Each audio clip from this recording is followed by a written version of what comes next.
gara jireenya bara baraatti kottaa jennee itti himna malee iddoo tokko teenyee spiikariidhaan iddoo nan jirutti kottaati wangeela dhagaa hin jennu jechuudha. Deemuu jechuun kanaadha jechuudha. Jecha deemuu jedhu kana bakka lamatti qonnee argisiisuu yookaan ilaaluu ni dandeenya jechuudha. Jecha deemuu jedhu kana bakka lamatti qonnee ilaaluu dandeenya. Inni jalqabaa jireenya keenya fi naannoo jireenya keenyaa keessatti namoota gooftaa hin qabne wajjin yeroo wal quunnamnu waa'ee fayyisuu waaqayyoo kanaa itti himuu qabna jechuudha. Naannoo nuti jiraannu, mandara nuti jiraannu, safara nuti jiraannu namoota jiran nitti waa'ee Kiristoos guyyaa guyyaatti warreen wal arginu waa'ee Kiristoos itti himuudhaan karaa jireenyaa karaa fayyinaa itti agarsiisuu qabna. Bakka hojii garaagaraatti, mana barumsaatti, lafa bittaa fi gurgurtaa garaagaraatti, lafa waan garaagaraa wal affeerrutti, ollaa fi naannoo jirru keessatti toora miidiyaa hawaasaa namoota ittiin wal quunnamnu yookaan kan akka waasappii, FB, Imo, Messengerii, Viberii, Telegiraamii, yuutuubii, weebsaayitii garaagaraatti fayyadamuudhaan namoota baay'ee wajjin waan wal quunnamnuuf waa'ee Kiristoos itti kaasuu, waa'ee Kiristoos itti himuu, waa'ee jireenyaa itti himuun gara gooftaatti fiduudha. Amma karaa tajaajila waldaa qilleensa irraa keessaa inni tokko karaa nuti ittiin deemnu kanaadha jechuudha. Amma akka waldaa lafarraatti in sochoona mandara keenya naannoo keenya namoota jireetti naannofnee namoota wajjin baanu, wajjin gallu, wajjin hojjennu, wajjin barannu, hojiilee garaagaraa wajjin hojjennutti sochoonee himnaa jechuudha. Amma karaa kontekstii waldaa qilleensa irraatti yoo fudhanne garamitti deemnaa yoo jenne tokko maatii keessa jiraannu, maatii wajjin jirru, kan wajjin hojjennu, obboloota wajjin hojjennu, kan wajjin cimnu, kan wajjin kaanu, kan wajjin nyaannu, kan wajjin dhugnu warreen kanatti wangeela ija jabinaan osoo hin sodaatin itti himuu karaa fayyinaatti agarsiisu. Kanarraan kanaaf immoo darbinee namoota wal arguu dandeenyu namoota ollaaf naannoo keenya jiran carraa yoo arganne itti himu. Kanarra kan darbe immoo hojii wangeelaa karaa waldaa onlaayiniitiin kan nuti hojjennu, kan nuti deemuu dandeenyu waaqayyo karaa nuuf baneera. Teekinooloojii waaqayyo haala mijataa godhee nuuf kenneera waan ta'eef waasaappiin jira. Karaa waasaappiitiin hiriyoota keenyatti wangeela labsuu. FB'n jira. Karaa FB'tiin yookaan karaa Feesbuukiitiin friendii request goonee gaafannee jechuudha. Namoota baay'ee friendii godhachaa waa'ee Kiristoos itti labsuu. Wantoota nama gara mootummaa waaqayyootti fidu. Wantoota nama Kiristoosiin akka baran isaan godhu karaa FB'tiin, karaa Viberiitiin, karaa Messengeriitiin, karaa Imootiin, karaa Telegiraamiitiin, karaa yuutuubiitiin, weebsaayitii garaagaraa fayyadamne Kiristoosiin waamu. Outreachii ba'uu qabna jechuudha. Outreachii nuti jennu baanee wangeela lallabuu. Kana waldaan kiristaanaa waldaan onlaayinii irra jirtu, waldaan qilleensa irra kamiyyuu guyyaa labsii wangeelaa qabaachuu qabdi. Namni hundumtu dhuunfaa isaatitti carraa argatetti toora kanarratti akkam bulte akkam oolte jechuurra kan darbe, footoo ofii qofa gadhiisuurra kan darbe, waan ta'e tokko koomenti gochaa oolurra kan darbe. Isa abbaan ta'e tokko akkasumaan sheer godhe post godhe wantoota garaagaraa qoosaalee garaagaraa sheer gochuurra kan darbe. Kana gochuun nurra jira, gochuu hin dandeenya, qoosuu taphachuu hin dandeenya, rakkoo hin qabu jechuudha. Madaallee akka yaada waaqayyoo keessaa nu hin baasnetti jireenya hafuuraa keenya akka hin gufachiifnetti waan madaalawaa waan kamiyyoo goone rakkoo hin qabu jechuudha. Footoo keenyas yoo post goone akka madaalawaa ta'etti akka nama hin gufanneenetti ergama keenya yoo qoosnes yoo wantoota namoonni post godhan share godhes wanta ergama keenya wajjin deemu yoo ta'e rakkoo hin qabu kun sin dhorkuu miti. Garuu kanneen kanarra kan caale maal gochuutu nurra jiraata nuti dhuunfaa keenyaan waa'ee Kiristoos namootatti himu. Kana bira darbee akka waldaa qilleensa irraatti wanti nuti gochuu qabnu outreach torbee keessatti isaatu torbee lamatti isaatu ji'attis miseensi hundumtuyyuu toora isaatiitiin bahee wangeela lallabuudhaan karaalee miidiyaalee armaan olitti isiniif tuqe. Karaa Feesbuukii, Messengerii, Imo, Viberii, Telegiraamii, yuutuubii garaagaraatiin waa'ee Kiristoos lallabuudhaan, namootatti himuudhaan, namoota dhugaa ba'uudhaan, namoota gara Kiristoositti fiduu danda'u qabna. Kanaaf waamamna obboloota koo. Waldaan kiristaanaa amma kan hojjennetti, waldaan onlaayinii amma kan hojjennetti waldaa ta'uu hin dandeessu.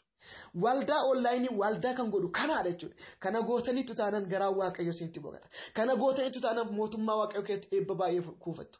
Tarii karaalee armaan olitti isiniif kaase kanaan lallabdanii kan isiniif hin fudhanne jiraachuu danda'a. Namoonni baay'een amanuu dhiisuu danda'u. Garuu isinirraa kan eegamu namoota amansiisoo otoo hin taane dhugaa jiru namootatti himuudha. Otoo hin nuufin otoo abdiin kun irra deddeebitanii namootatti wangeela himuudha. Wangeela yoo himtanii humni wangeelichaa immoo laphee namootaa hin cabsaa, namoota gara Kiristoositti hin fida jechuudha. Tarii yeroo itti dubbatan sanatti namni sun yoo dhufuu baate oolee bulee guyyaa tokko dhufuu danda'a. Yookaan immoo Waaqayyo lapheedhuma isaa cabsee yeroo sanatti dhufuu danda'a. Yeroo sanatti yoo dhufee amanes baay'ee gaariidha. Amanuu yoo baates garuu ergamas qixaa waan ba'atte fuula Waaqayyootti badhaasa guddaa si eeggata jechuudha. Kanaaf kana gochuun nurra jiraata.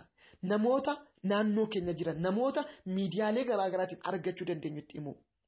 Ximootoos lammataa boqonnaa 2 lakkoofsa 15. Ximootoos jalqabaa boqonnaa 4 lakkoofsa 11 hanga 16. Ximootoos lammataa boqonnaa 4 lakkoofsa 2. Phexros isa jalqabaa boqonnaa 3 lakkoofsa 15. Luqqisiiwwan isiniif kennu kana yeroo namoota dhugaa baatanitti waan isin gargaaruuf bareechitanii qabachuun isin fayyada jechuudha. Inni lammaffaan qabxii lammaffaan asuma jalatti gara isaanii deemudha. Gara isaanii deemu. Gooftaan yeroo lafarra deddeebi'aa turetti namoota leenjisaa lama ergaa ture jechuudha. Nama 70 2 godhee ergaa ture leenjisee. Dhuma irrattis immoo gara biyya lafaa hundumaa akka dhaqanii abboomee bartoota isaa biraa ol butameera Gooftaan Yesuus. Inni kun mishiinii jedhamee kan beekamudha jechuudha. Mishiinii jedhamee kan beekamudha. Namoota naannoo keenya jiran kan wajjin jiran yookaan immoo karaalee miidiyaalee garaagaraa wajjin kan wal arginu isaanitti himu. Lammaffaan dhaquu bakka ta'e tokko deemnee sochoonee mandara keessaa baanee himu jechuudha. Eeshi gara eenyu deemna? Deemuu qabna jenneerraa kan nuti deemuu qabnu gara eenyuti? Eenyu bira dhaquu qabna? Waa'ee deemuu armaan olitti gabaabsinee ilaaluu yaalleerraa walumaa galatti kan nuti hubachuu qabnu deemaa jechi jedhu kun kallattii kamiinuu haa ta'u gara warra Gooftaa fayyisaa isaanii godhanii hin fudhanne. Gara warra Kiristoosiin fayyisaa lubbuu isaanii godhanii hin fudhanne yookaan gara warra hin amanneedha kan nuti dhaquu qabnu. Ammas irra deebinee Roomaa boqonnaa 10 lakkoofsa 14 hanga 17 yoo ilaalle achirraa wanta guddaa arganna jechuudha. Roomaa boqonnaa 10 isiniifan dubbisa. Roomaa boqonnaa 10 lakkoofsa 14 hanga 17 akkas jedha.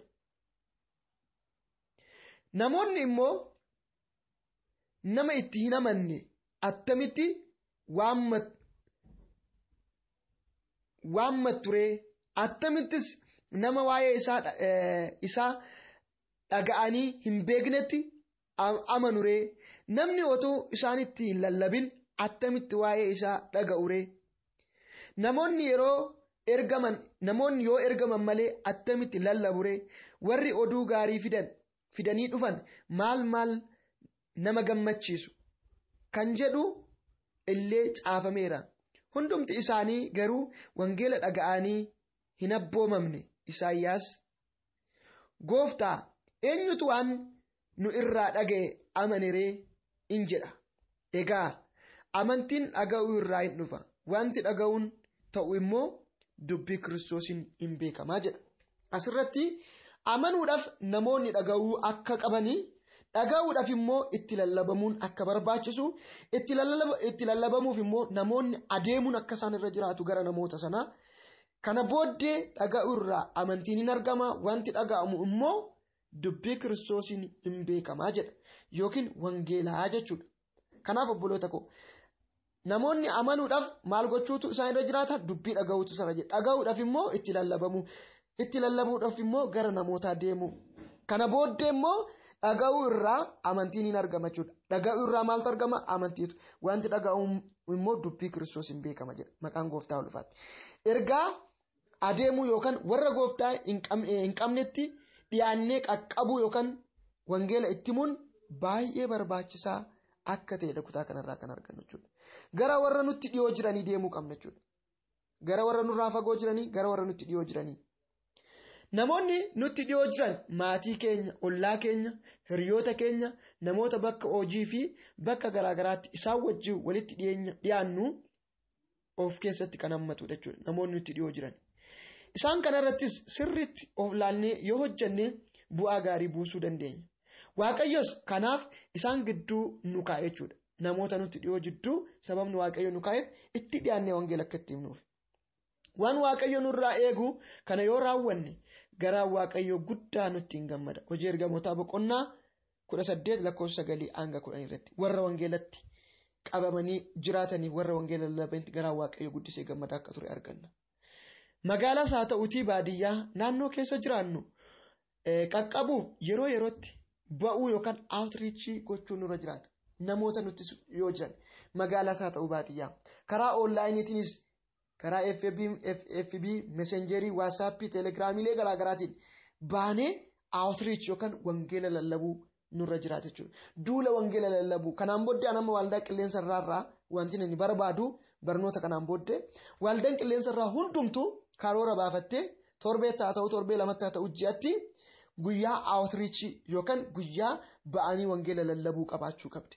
Guyyaa sana namni hundumtuu guyyaa tokkos haa ta'u guyyaa lamas haa ta'u torbee tokkos haa ta'u soomaaf sagalaan erga kadhataniin booddee erga waa'ee wangeelatti wal kakkaasaniin booddee irratti kadhatanii guyyaa kana hamma guyyaa kanatti baanee wangeela lallabna jechuudhaan namni hundumtuu bahee wangeela akka lallabu. Nama meeqatti akka lallabe namatti lallabame keessaa namni meeqa akka amane namni meeqa immoo amanuudhaa fi lapheensa akka cabe waadaa akka gale gabaasa isaa fudhatamee walitti deebi'u. Erga gabaasa fudhatamee deebi'e warreen amanan kan hundumtuu qixa walitti fidee barumsa amantii cimsannaa yookaan barumsa fayyinaa barsiisuudhaan duuka buutuu Kiristoosiin gochuu. Kanaan booddee waldaa keessatti dabalu. Warra immoo lapheen isaanii cabe ordofuu amma ordofuudhaan akka harka isaanii gara gooftatti kaasaniif haala mijataa uumu jechuudha. Kana hojjechuutu isinirra jiraata jechuudha. Kun hojii keessaa guddaadha jechuudha.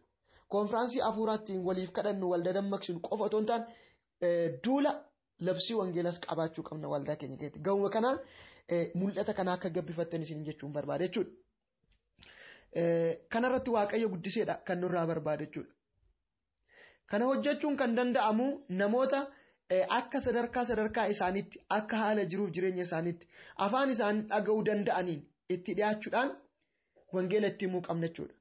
Waan tokko ilaaluun baay'ee barbaachisaadha. Innis maalinni yoo jenne naannoo keenya namoota jiraatan adda baasnee waa'ee isaanii beekuun baay'ee barbaachisaadha.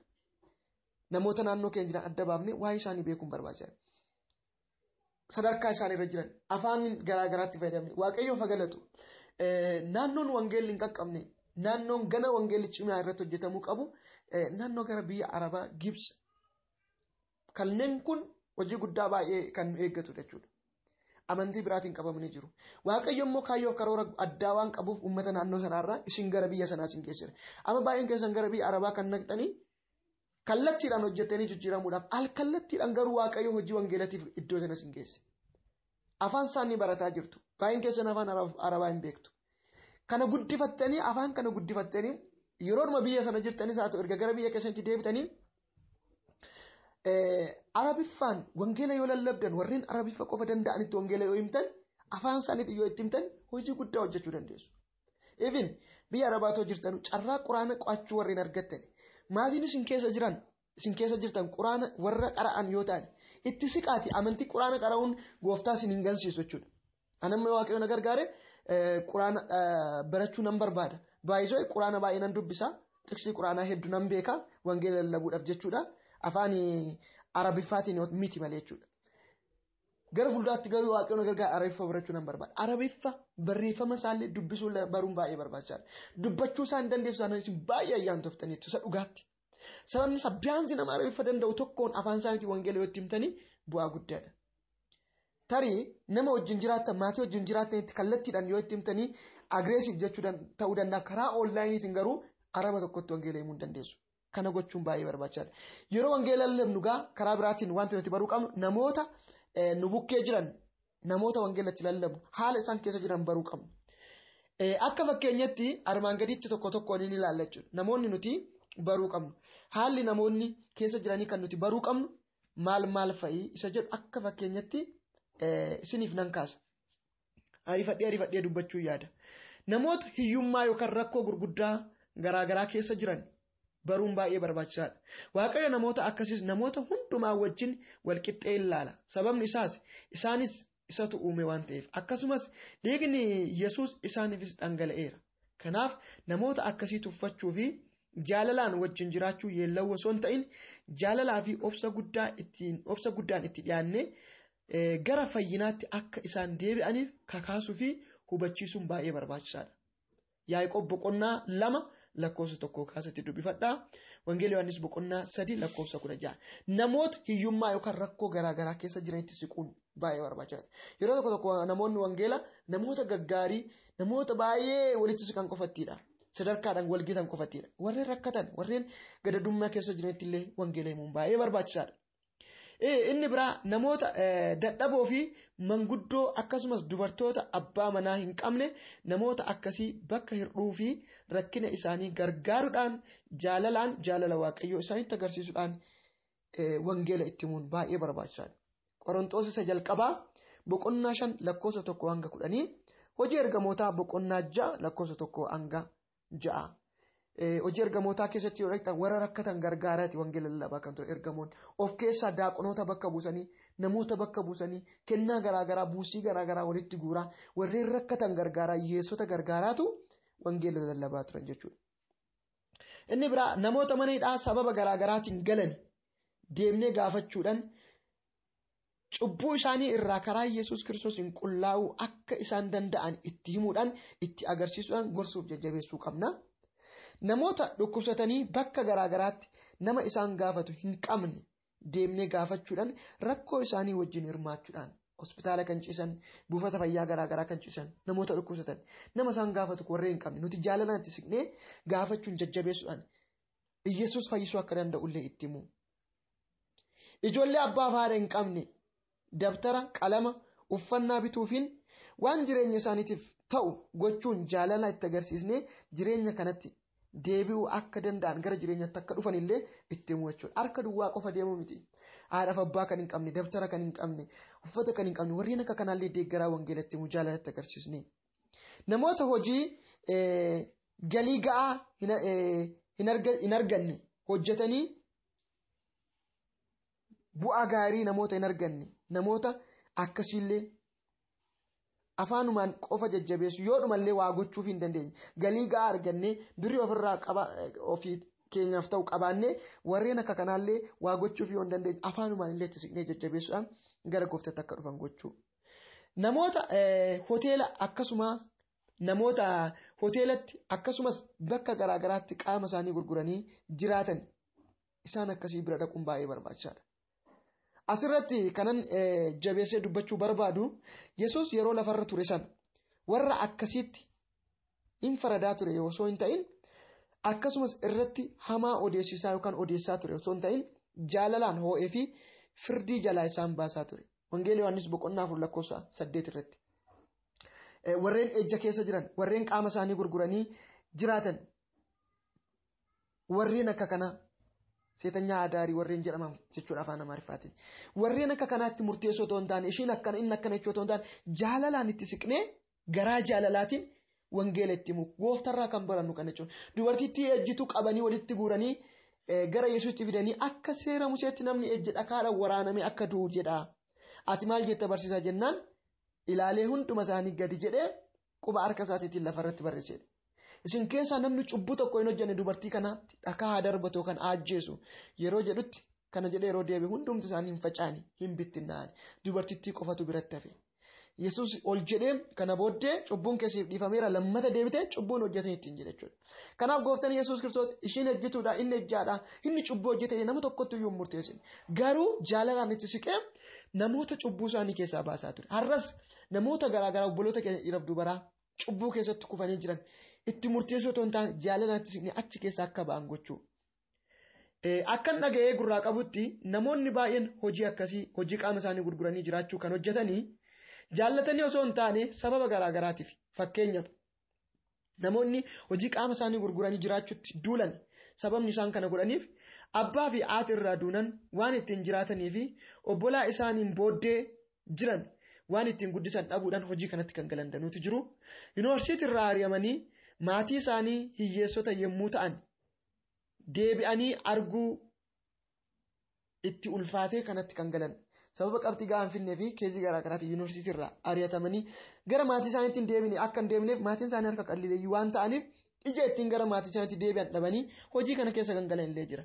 Barumsaa fi hojii garaagaraatiin milkaa'uu dhabanii hojii kana filachuutti kan seenan danuutu illee jiru.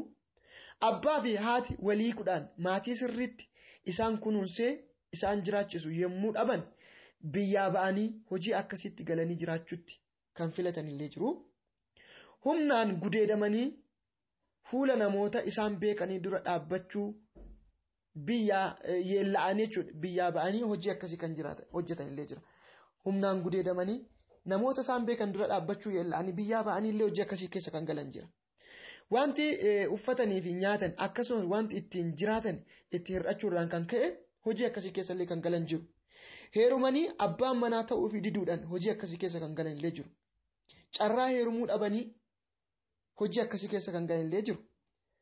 Harki xiqqoon immoo jireenya garmalee itti toluu irraan kan ka'e hojii ciigaasaa akkasii kan hojjetan quufarraan kan hojjetan jiru.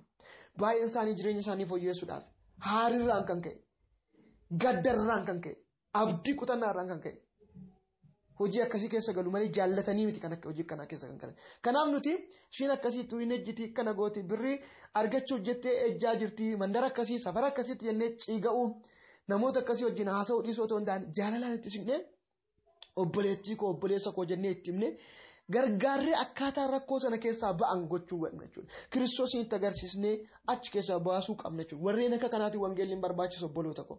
Warreen akka kanaatti wangeela himuun warra waldaa kiristaanaa keessa jiru warri fayyina qofti walitti qabamne baqa warri maqaa gaarii qabnu qofti walitti qabamne wacuun wangeela miti. Warreen akka kana seenaa badaa maqaa badaa warreen qabanitti jaalalaan siqnee baasuu qabna achi keessaa.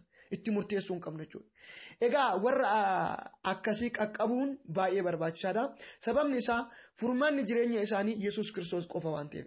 Jireenya badaa kana keessaa ba'uus kan danda'an jireenya bara baraatti argachuus kan danda'an karaa Kiristoosiin qofa waan ta'eef. Akka mataa keenyatti waa'een isaanii nutti dhaga'amuu qaba. Yoo isaan hadheessine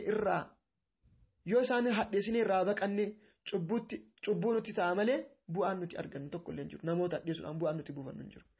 Inni biraa namoota araada garaagaraa qabanitti dhiyaannee gara ayyaana waaqayyoo akka isaan deebi'aniif jajjabeessu. Namoota akkamitti wangeela lallabna araada garaagaraa suusii garaagaraa warreen qabanitti siqnee gara Kiristoositti waamu.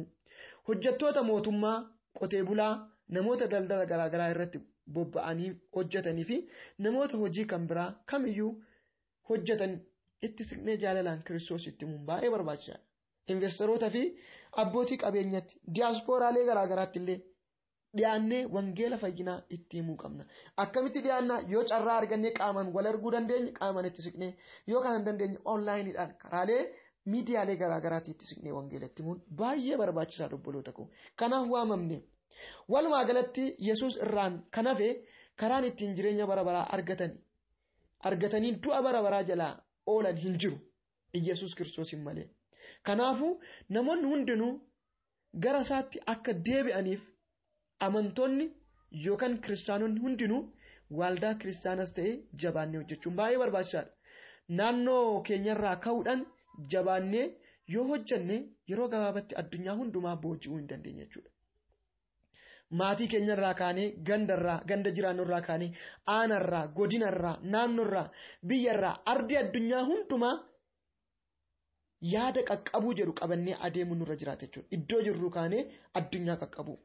Iddoo jirrutti otoo wangeela lallabiin addunyaa deemuu hin dandeenyu. Mandara keenyatti otoo wangeela lallabiin mandara biraa dhaquun nurra hin jiraatu.